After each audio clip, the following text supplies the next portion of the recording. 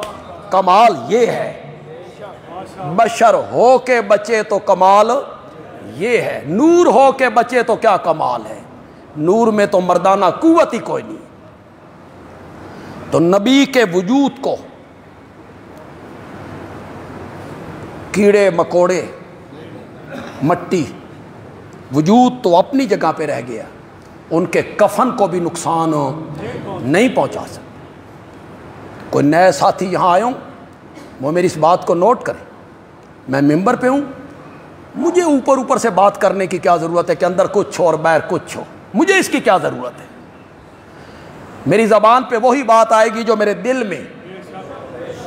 ہمارا یہ مسلک ہے کہ آپ کا وجود مقدس قبر منور میں قیامت تک تر و تازہ ہے، اسے کوئی چیز بھی نقصان نہیں پہنچا سکتی۔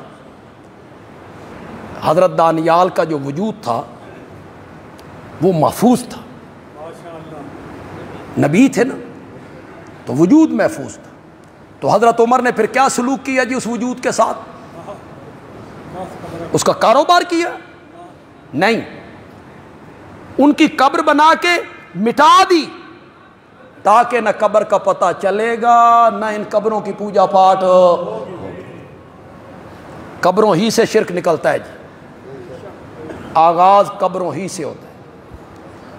آپ میں جو سمجھدار لوگ ہیں، آپ میں جو پڑھے لکھے لوگ ہیں، تعلیم یافتہ لوگ، مجھے آپ 1,25,000 یا کم و بیش جتنے انبیاء آئے ہیں، مجھے آپ دنیا میں 10 نبیوں کی قبریں دکھائیں، دکھاؤ، صرف 10 نبیوں دکھاؤ قبر، ہیں کہیں؟